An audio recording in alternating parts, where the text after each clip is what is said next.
Bueno, un saludo a todos y especialmente a Ariana Harwicz, escritora argentina que nos acompaña hoy en este club de lectura de Nido de Libros, donde hemos elegido leer su novela Matate Amor, publicado en Colombia por Laguna Libros.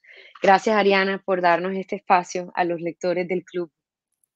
Qué alegría, ahí veo la versión con plateado. Sí, sí, No la tengo, la voy a recibir pronto, me encanta, es un sí, fetiche, pero es sí, sí. bellísimo lo que hace la editorial. Así que bueno, y ahora acaban de sacar Precoz, así que completan la trilogía de algún modo. Exactamente. Nosotros, pues, obviamente decidimos comenzar por tu primera novela, que es lo que nos convoca hoy. Aquí nos están escuchando nuestros integrantes del club. El motivo de esta reunión, Ariana, era conversar contigo lo que no podemos hacer nosotros presencialmente en la librería, que es llegar a toda esta interpretación colectiva de tu novela y abordar contigo algunas preguntas que solo el autor nos puede contestar. De esta manera, queremos hacer como un recorrido por tres grandes preguntas, tres amplias preguntas, que además no solamente nos servirán a nosotros, los lectores del Club de Lectura de Nido de Libros, sino a cualquier otra persona que no haya tenido el placer de acercarse por primera vez a tu obra y a esta novela. Pues quiero comenzar por decirte que es una novela que, aunque es breve, si logran ver, es una novela relativamente breve, es agotadora. Realmente toca leerla dándose un tiempo.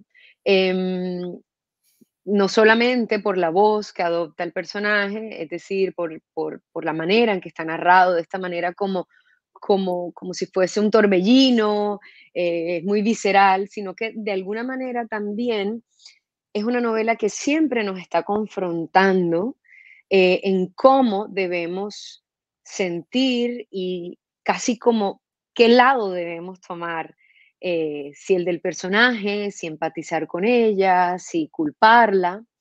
Decirles un poco a los que nos están viendo y no han leído la novela, esta novela trata realmente de una mujer que al tener su bebé en una maternidad elegida, se confronta con una realidad y es que no siente nada, no logra sentir nada por este bebé, logra sentir em, por momentos un deseo de acabar con todo, con su bebé, con su vida, con su pareja. Es decir, es una mujer que la llegada de de la maternidad la hace entrar en un estado de aparente locura. em, y en un estado de autodestrucción y de destrucción hacia los demás. Ella vive, digamos, es una extranjera que vive con su pareja en medio de un bosque y estamos todo el tiempo nosotros como en un thriller eh, pensando qué va a pasar, si esas pulsiones violentas y asesinas realmente van a lograr llegar a un término. Em, no quiero decir más hasta allí para no, digamos, vender para cómo termina esta novela. Digamos que eso es un parte de- de- del valor de esta novela, llegar a este final, de estar en este vilo permanente. Y la primera pregunta para Ariana sería esto precisamente, esto, escribir desde la fricción. Utilizo esta palabra porque en alguna entrevista, Ariana, de hecho la mencionaste, de cómo para ti es importante que el arte hable desde la fricción. em, y la pregunta vendría allí, ¿cómo encuentras tú esa dosis justa entre un personaje y una narrativa que parece desbocarse, pero luego después se contiene? Em, si, digamos, si son cosas que se te van dando, las premeditas, es decir, este proceso de construcción donde una novela que nos ahoga, pero que vamos allí con ella, ¿no? Bueno, gracias Alexandra, y estuve varias veces estos últimos años en Colombia, o sea, toda la primera parte de mi vida, toda mi vida estuve pensando, nunca fui a Colombia, nunca estuve en las ferias del libro, nunca conocí las librerías y estos últimos años me desquité un poquito y estuve por ahí. Nunca es suficiente, pero un poco sí, 2, 3 veces, y iré muchas más veces, por supuesto. Y bueno, lo que decís es muy interesante y tiene que ver con realidad, con la composición. Ameritaría que nos internemos todo un seminario a pensar y no alcanzaría el tiempo para hablar de composición, pero bueno, yo estudié mucha pintura y cine antes que todo, antes que filosofía y teatro y literatura, antes que cualquier otra cosa, empecé por el cine y la pintura, y ahora, 25 años después, le veo una lógica, le veo un sentido artístico a esas primeras clases que tomé de pintura, de teoría de pintura, no es que yo pintaba, y de cine.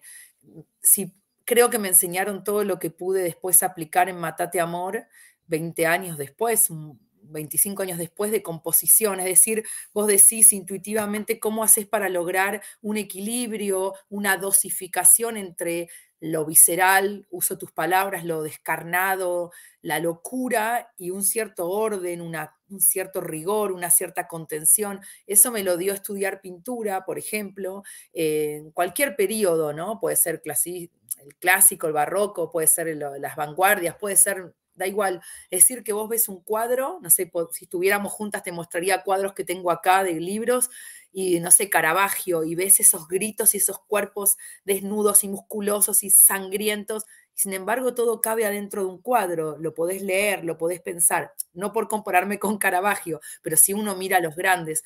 Entonces, Matate Amor, intuitivamente, porque era mi primer novela, siempre digo eso, es clave, yo no sabía que sabía escribir, es decir, no saber escribir es muy bueno, no tener la idea de que sos escritor, escritora, no tener la idea de que estás haciendo un libro. Hay como un acto un poco de rebeldía inconsciente. Yo no sabía que estaba haciendo un libro, menos una novela. Para mí era como ir a practicar tiro, como ir al bosque a practicar tiros, o como tiro al blanco, tirar las flechas. Para mí era un acto como los pintores pintan en un momento de frenesí, de trance. Pero eso se ordenó, no sé cómo, porque creo que haber estudiado tanto, por eso digo cine y composición. Y el cine lo mismo, ¿no? El cine parece un caos, hay escenas que a mí me gustan mucho de un gran descontrol, y sin embargo escenas de guerra, escenas de cine ruso, sin embargo todo entra dentro de la arquitectura de un plano.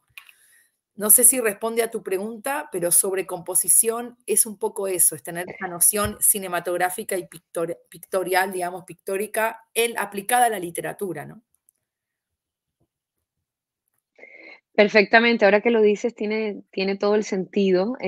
Como dentro, además, en alguna entrevista también hiciste referencia a los espacios que también te dan como esa contención. Hiciste un paralelo con una película que para mí fue, ahora que lo pienso, la reacción es un poco también como la que tengo con tu novela, y es Dogville, de Lars von Trier, donde todo ocurre en un espacio cerrado.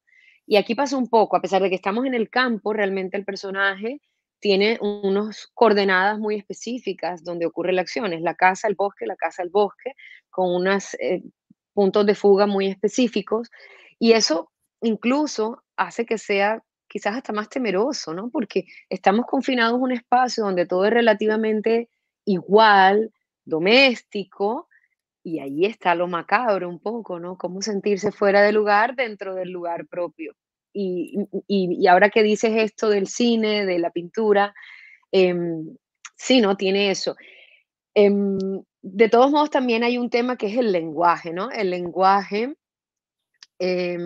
a pesar de que utilizas muchas expresiones que no nos son conocidas en otros países, a pesar de que somos latinoamericanos, pues son muy propias de Argentina, se logra entender como ese uso del lenguaje de forma, em, a veces despectiva hacia ella misma, hacia los demás, un lenguaje además agresivo.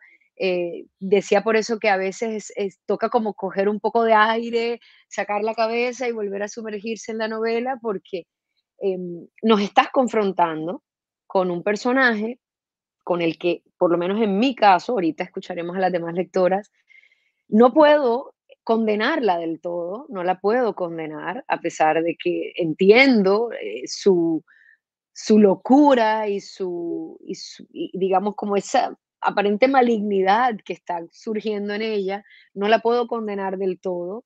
Tengo que sentir por momentos un poco de pesar, y un poco hablando al inicio, como te planteaba la pregunta de la fricción, es esto, ¿no? esta construcción de no tomar bandos. Quería como hablar un poco de eso, ¿no? Sí, hay muchísimo para decir sobre la espacialidad y lamentablemente tengo que volver a la pintura y al cine, se ve que hoy estoy con eso, pero también al teatro, ¿no? Porque también estudié muchísimo teatro y me metí, más allá de estudiar y de ser estudiante, también fui sobre todo lectora y espectadora de los cuadros, es decir, que también está la educación como lectora. No sé cómo se forman ahora los jóvenes, pero yo sé que yo me formé una conciencia muy contemporánea de cómo ver cuadros, cómo ver películas y cómo ver obras de teatro. Y eso en mi cabeza, durante ese cóctel que se me armó de una cierta espacialidad. Y se ve que luego lo pude aplicar a Matate Amor de manera intuitiva, pero es verdad, la espacialidad que se me arma en Matate Amor, de hecho todas mis novelas son obras de teatro y pronto van a ser películas, como Matate Amor, que va a ser una película, o la última que saldrá dentro de poco, Perder el Juicio, será una película.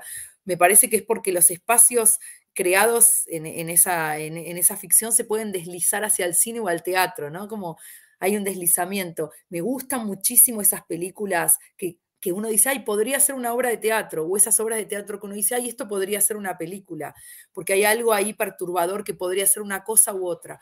La vida es muy cinematográfica y muy teatral, y me pasa que escribo con pocos paisajes, no vivo en el campo, veo un gallinero, veo un hangar, veo las máquinas agrícolas o los tractores, un bosque, un claro, un río, hay pocos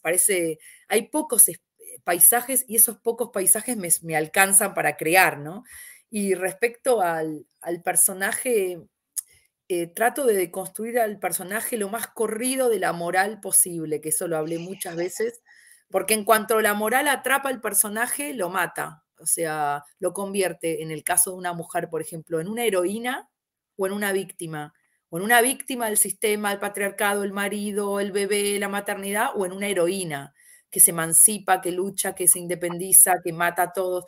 Y a mí no me interesa esas polaridades, ¿no? Entonces trato también, cuando veo un personaje, mirarle a los ojos y decirle, ok, anda, y sacarle la moral, como quien le saca un órgano a alguien, ¿no? Como quien le saca un brazo, el útero, no sé. Por supuesto que hay moralidad en todos nuestros actos, estamos entre el bien y el mal siempre, pero lo más posible desnudarla, ¿no? Sacarle cualquier cosa que la pueda limitar, ¿no? La dejo ser, a ver qué hace, ¿no? Eso me sucede. Quisiera hablar ahorita un poco de los temas. Digamos que es una novela que sí, obviamente el elemento central o digamos la idea central es una crisis ante la maternidad, o sea, es de construir esta imagen mítica de la mujer madre, pero también salen muchas otras cosas a relucir dentro de la novela.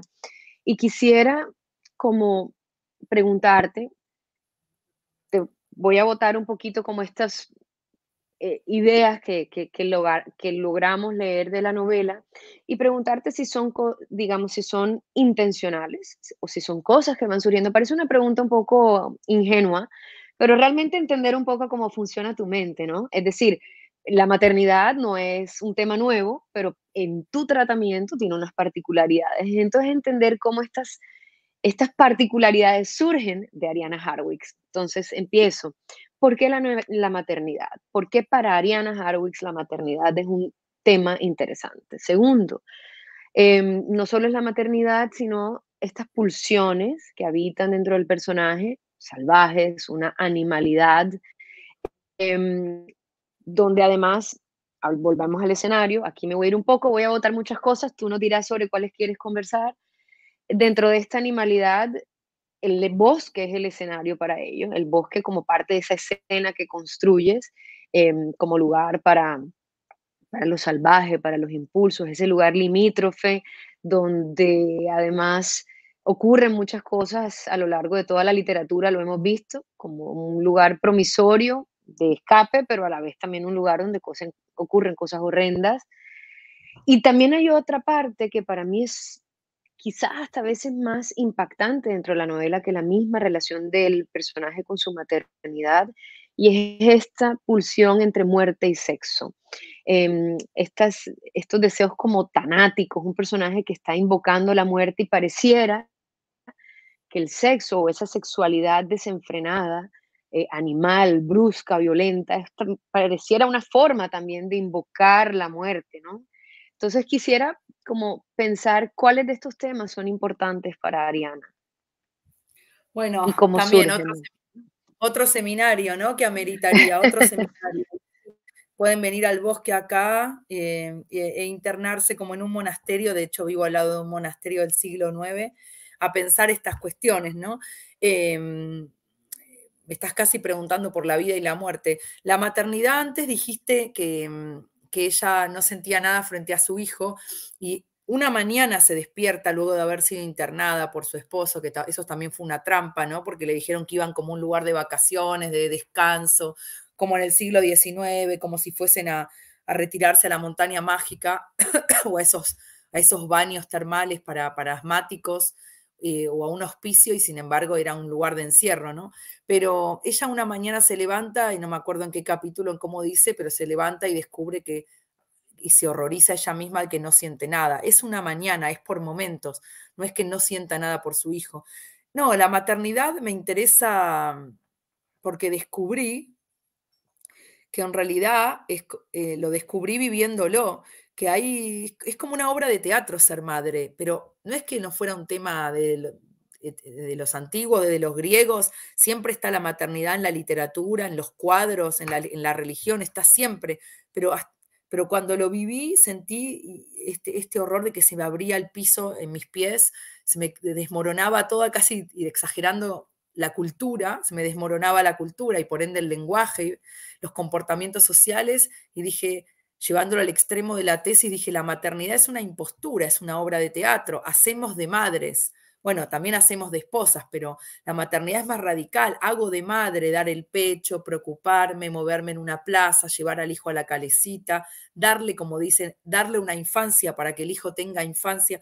Todas esas acciones me parecieron con horror descubrí que había una teatralidad muy fuerte en cada gesto de la maternidad, uno diría en cada comportamiento social, pero sobre todo en la maternidad hay algo del erotismo y el amor que, por supuesto, hay hipocresía y hay impostura y hay teatralidad en las parejas que se dan la mano, pero me parece que la maternidad es más radical y inmediatamente se me configuró la maternidad como una obra literaria en sí misma y por eso todas las novelas e incluso la última que escribí finalmente trabaja en la maternidad. ¿Qué le pasa en la psique a una mujer? La verdad que a un hombre no lo sé, pero a una mujer cuando tiene un hijo, ¿qué ideas de muerte feroces se le cruzan sin pasar al acto? Porque mis madres no matan a sus hijos. Podrían, porque lo piensan, pero no lo hacen, no pasan al acto, no son psicóticas, no son asesinas, pero sí hacen muchas cosas con sus hijos. En la última novela los secuestra, por ejemplo. No digo nada nuevo porque está en la contratapa. Pero digo, en la última novela lo secuestra, pero en la primera lo abandona, ¿no? Si es que Matate Amor lo entienden así en la última escena del bosque. Es decir, los abandonan, los secuestran, es casi el acto contrario. Secuestrarlo es apropiárselo y abandonarlo es dejárselo al otro. Y todas esas cosas, querer matarlos, querer abandonarlos, incluso pulsiones eróticas con los hijos como precoz, es porque la maternidad me parece que eso, comprende la muerte y la vida en sí mismo, la locura, como vos decías. Hacemos de cuenta que estamos siendo normales, pero hay un elemento muy perturbador y muy enloquecedor en la maternidad. Sobre todo en maternidades límites, ¿no? Mis personajes son siempre marginales y extranjeras, entonces nunca están rodeadas ni de familia ni de amigos. Son maternidades muy especiales, ¿no? Como mujeres que paren en campos de refugiados o en países que no hablan su lengua, o con maridos violentos, o son madres solteras, o madres muy jóvenes. Eh, no hablo de maternidades convencionales, si es que existen, ¿no? Entonces, la maternidad en mis novelas es como un disparador, como una droga. Hay algo que despierta en la mujer, de mis personajes, un cierto desequilibrio mental. Pero tampoco es que quiero patologizarlas, ¿se entiende, no? No son locas, no son asesinas, son mujeres aparentemente normales. En un momento dice Matate Amor, nada más normal y nada más horroroso que lo aparentemente normal, ¿no? Sí, ahí de alguna manera el personaje pienso yo, por eso no admite como, por lo menos en mi lectura, eso ya digamos que lo conversaremos las lectoras, una censura absoluta sobre esta madre, porque de alguna manera hay en ella algo de normalidad dentro de este aparente proceso de aceptación de la maternidad. Obviamente, estamos hablando de un personaje limítrofe, y especialmente quería volver sobre, al preguntarte por la maternidad también, por esta idea de esta relación entre muerte y sexo, ¿no? Un poco este personaje pareciera experimentar con dos aspectos límites de la vida y es jugar con la muerte, pero además no una muerte solamente en ella, sino casi como un deseo de acabar con todo lo que hay alrededor de ella. Y este también deseo sexual absoluto que pareciera como un escape, como una salvación o como una invocación de la muerte. Pues no sé, no sé si quieras opinar sobre eso o que sea más una interpretación de los lectores. Sí, a mí a una cosita que quería agregar era que me interesa mucho esa literatura que te obliga, Thomas Bernhard, tantos, Dostoyevsky, bueno, pero esa literatura que te obliga sí o sí a correr un poquito más, cada vez más, tu comprensión sobre la maldad, la crueldad, la perversión, el cinismo, la violencia, el odio. Eh, Al principio crees que empezás la lectura creyendo que sos un lector justo y que te estás del lado del cerco del bien, o por lo menos de cierta normalidad. Ninguno de nosotros supuestamente ha matado, ni violado, ni asesinado, ni quemado vivo a nadie. Y a medida que la lectura de la novela avanza, o de la obra, y nos internamos y comprendemos cada vez más el corazón de la obra, y el razonamiento y el mecanismo, vamos corriendo nuestros límites morales y entendiendo a los personajes. Ese corrimiento moral es interesante. Primero lo juzgamos y después empezamos a entenderlo, ¿no? Por eso, esa es para mí lo más perturbador de leer. Y respecto al sexo, hay muchísimo, ¿no? Está todo el tiempo como que es inevitable pensar, por lo menos en Matate Amor, la maternidad sin esa necesidad casi bélica de sexo, ¿no? Es una necesidad casi violenta, bélica, como quien necesita ir a practicar tiro, ¿no? O a cazar animales. Necesita el sexo como medio de ahogo, como si se tomara un pastillero de calmantes, eh, como si se tirara al río y se suicidara. Necesita el sexo, pero el sexo no le alcanza, ¿no? Eh, sí, hay un juego entre violencia y sexualidad, ¿no? Bueno, yo quisiera, para dar oportunidad a las que quieran hacer preguntas, cerrar con esta pregunta, Ariana, y es, pues he sabido que cuando salió tu novela, esto generó toda una ola de censura, de cancelación, incluso tu cuenta Twitter se bloqueó y a partir de ahí empezó toda una lectura de si esto era realidad, de si te estaba pasando algo a ti o de si la novela era, digamos, una invitación al suicidio o una defensa de este tipo de personajes. Nosotros hace poco en la librería, de hecho, estuvimos también leyendo un libro de un filósofo coreano, Byung-Chul Han, llamado La desaparición de los rituales. Y parte de las patologías de nuestra sociedad moderna sobre la que él nos alerta es esta idea de la pérdida del encantamiento, donde todo, lo estético, digamos, toda obra o toda producción artística se convierte en algo transparente, es decir, no hay mística, no hay mágica, no hay magia, y lo que ocurre es como si los significados le fueran impuestos al arte y por tanto tenemos una producción artística que realmente es moralista, obedece a la corrección política, en fin, es decir, acomodada a los intereses de un mercado, por decirlo de alguna manera. Y sabemos que, pues, obviamente esto lleva a la censura de lo que en algún momento sufrió tu obra. A veces pasa que esos efectos generan mayores ventas, digamos, pero en el fondo, la pregunta aquí importante es, ¿qué estamos cuestionando? ¿Al artista, a su producción o estamos juzgando al artista y a su producción bajo sus ideologías y no esto como una producción artística que debe estar desprovista de esos juicios morales. Em, También pasa que muchas veces no se separa al autor de su obra y entonces queremos empezar a buscar qué tanto hay del autor en la obra, a ver si es realidad, si es ficción, si es realidad. Y ocurre que como lectores, y la crítica especialmente que guía a muchos de nosotros los lectores, empiezan a quitarle este velo eh, ficción donde es un terreno válido para decir muchas cosas. Yo sé que tú has hablado mucho sobre eso, que sé que te has expresado en contra de no solamente lo que te ocurrió a ti en su momento, sino a muchos otros autores y obras, pero nos gustaría escuchar de ti en esta oportunidad. ¿Cómo confrontas esto? Si en ti hay una autocensura, aparentemente no, porque pues lo podemos ver en tus obras, y cómo confrontas esto a nivel del mercado editorial y tus posturas ante esto. Sí, hay un libro que, bueno, no salió en Colombia, pero se llama El ruido de una época, que, digamos, trata de juntar, es un intento desesperado de armar un corpus, un cierto orden en el caos. Hay frases, aforismos, citas, bueno, artículos, eh, etcétera, sobre quizás, podría decir, emulando especie de glosa del malestar de la cultura o todos aquellos libros que nos han marcado.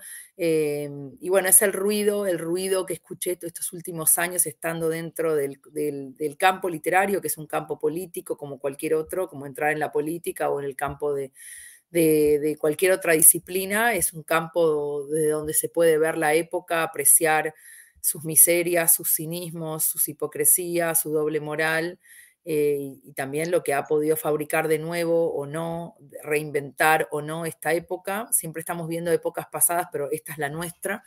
No existe un escritor, un artista que no esté absolutamente tomado por el cruce de su época, aunque sea un adelantado, un incomprendido o alguien rechazado por su época y venerado 100 años después de su muerte. Pero respecto a lo que me decís, sí, me pronuncié muchas veces, me parece que el mercado y las coordenadas económicas, las redes sociales, instan a los escritores, cineastas, etcétera, cualquiera que está en la cultura, en la música, instan a que se comporten de una determinada manera y lamentablemente la mayoría, ¿no? Por supuesto que siempre hay ovejas descarriadas y siempre hay rebeldes y siempre hay subversivos, es una obviedad. Por eso digo, pero a grandes rasgos, mainstream, o sea, a nivel de general, lo que observo en todos los países, por lo menos de Occidente, es que son democracias, pero bastante hipócritas en el sentido de que se insta a que todos los artistas sigan al rebaño y tengan un comportamiento, sí, de oveja, ¿no? De ganados, tengan un comportamiento alienado. Y el momento en que un artista decide alienarse al sistema, al mainstream, a los festivales de cine, a los festivales de literatura, para ganar premios, para ganar el Pulitzer, el Nobel, o el Sor Juana, o los premios de cada país, el momento en que que somete su pluma y su escritura y su ideología, para mí es un artista cobarde y por ende es un artista muerto. Después puede ganar todos los premios que quiera, pero desde el momento en que decide sus novelas en función de las temáticas que rinden, desde ese momento para mí pierde todo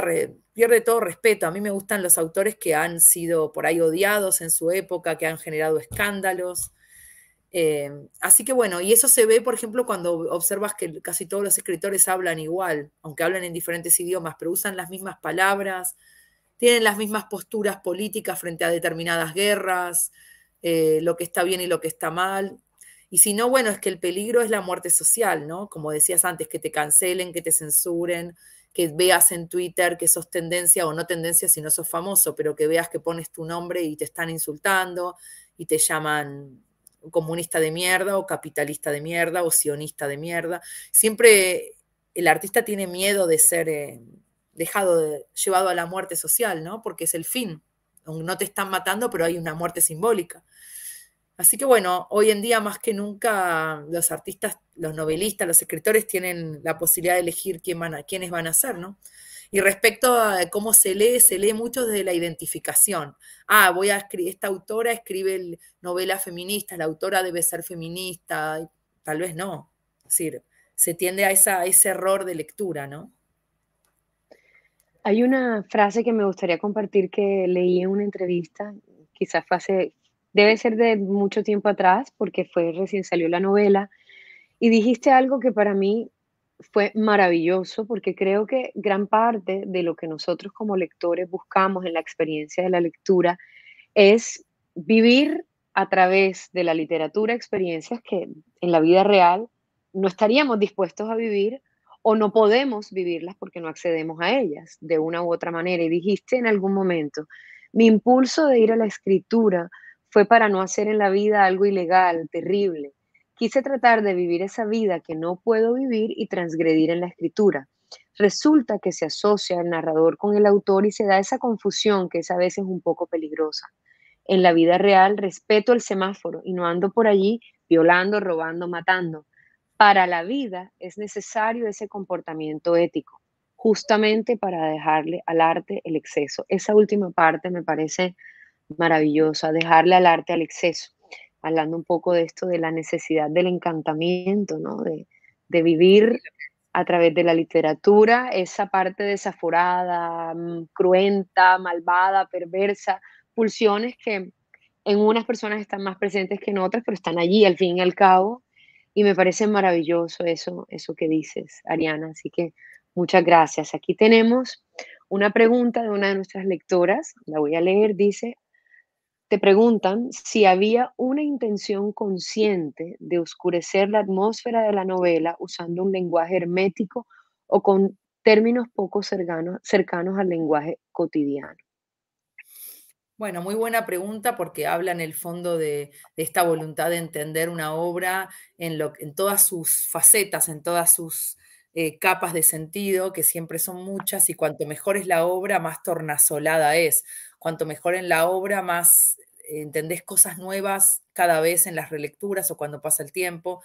Y cuanto más buena es la obra, las palabras más se resignifican y empiezan a tener múltiples sentidos, ¿no? Como esas imágenes triples.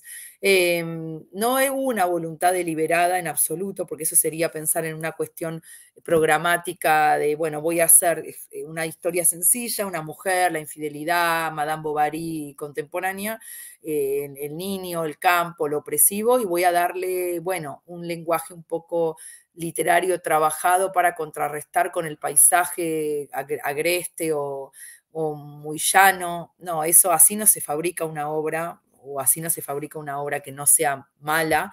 El lenguaje está parido por la misma obra, es decir, Matate Amor es parte de una discusión de ellos dos donde ella le grita que se mate, amor. No es que fue insertado después el título, nace de las entrañas de la obra. Y el lenguaje es lo mismo, mucho más el lenguaje. Yo, la primera frase de literaria que escribí en mi vida, no porque había escrito obras de teatro, guiones de cine antes, pero la primera frase literaria de mi vida fue la que está ahí en la novela, en el primer capítulo. Me recosté en la hierba entre árboles caídos y el sol que calienta la palma de mi mano. Me dio la impresión de llevar esa lengua se fabricó en el instante, ¿me entendés? No es que la pensé, no es que especulé, no, es como el que toma el pincel y le sale la iglesia o el atardecer rojo. Tiene el lenguaje que tiene que tener. Otro lenguaje sería otra novela. Así que no hubo una voluntad deliberada. Ese era el lenguaje un poco atravesado entre el francés y el español, entre la extranjería y la locura, ¿no? Una persona que está desequilibrada, que está angustiada, no habla igual que una persona que está tranquila, en un estado de racionalidad. Entonces también demuestra obviamente la alteración mental que ella tiene. Y el deseo es muy perturbador, altera la gramática. Sí, hay frases, digamos, eso de sentí podía sentir el cuchillo en mi mano, son imágenes, eh, digamos, muy cargadas, de muchas, uno por momentos no sabe si ella está alucinando, o si está ocurriendo. Y la manera también en que se expresa, sí se logra entrever ese uso ante una lengua que parece no ser la suya, como si fuese una incomodidad para ella tener que su estado mental expresarlo en otra lengua y parecieran a veces hasta como expresiones, yo no sé si serán arcaicas o no en Argentina o no, pero sí se nota que son propias como de un modo de hablar muy específico, no generalizado, em, lo que contrasta aún más. No Y sé si claro, por la acá lengua tiene que ser una sí, lengua singular, una lengua fabricada en una fábrica artesanal, ¿no? si por acá tenemos alguna otra pregunta antes de despedirnos de Ariana. Pues yo lo que tengo es una gran curiosidad por ver la película. Realmente me llama mucho la atención cómo van a lograr transmitir esa la escena, la atmósfera y la traducción, ¿no? O sea, verlo ya en boca de una actriz angloparlante, que bueno, de hecho, ella es maravillosa, así que seguro que será fantástico verla. Y bueno, entiendo que tú también vas a ser partícipe del proceso de elaboración del guión o algo así me pareció leer, no sé Sí, si sea correcto. yo también estoy, o sea, no pienso en eso para no generar más ansiedad porque soy de naturaleza Mm, ansiosa, pero he visto la obra de teatro que lamentablemente no está en Colombia, está en Argentina, la obra de teatro ya es una locura, es una fantasía, es partir donde las fantasías más altas que puede tener para mí un escritor, que es ver la novela cobrar otra vida, como nuevas formas, y con la película lo mismo, y además en otra lengua, en inglés. Entonces ya ahí está la traducción al cine y la traducción de lengua.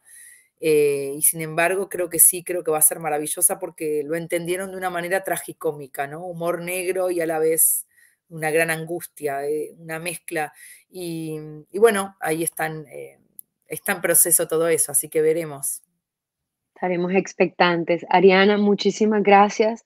Esperamos verte pronto si vuelves a Colombia y muchas gracias por darnos este espacio a nosotros los lectores de Nido de Libros y bueno, que sigas cultivando esta carrera tan maravillosa que nos ha dado novelas como esta, Matate Amor, de Laguna Libros en Colombia. Muchas Sí, gracias, Ariana.